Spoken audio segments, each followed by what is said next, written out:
जब सावन के महिना आवेला त यही सवनवे में समधी लो समधिन के पटावेला। समधी सब के कटहर से हउवे बड़ी यारी, आ झोला उठा के चल देले लो लइकन के ससुरारी। गौवे के बहरी से दिया जाला खबर, आ समधिन घरे सुन के हो जाली बेखबर। बुढ़ापा में समधिन के आवेला चोनाई, आ गईनी समधी भाई कहवा बिस्तर लगाई। जल्दी जल्दी समधिन बिछौना लगावेली, आ बुढ़ऊ के भेज के समधी भाई के बोलवावेली।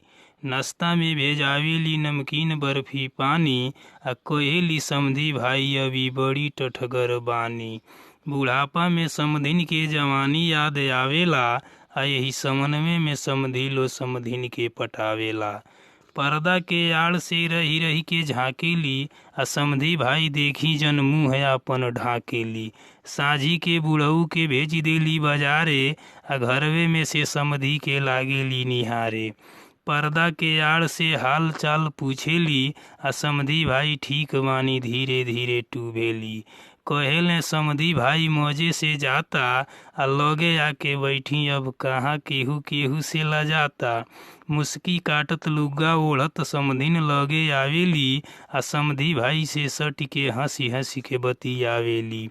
हंसी मजाक ऐसन होला कि भीतरी ले गुदरावेला, आ यही समनवे में समधी लो समधिन के पटावेला।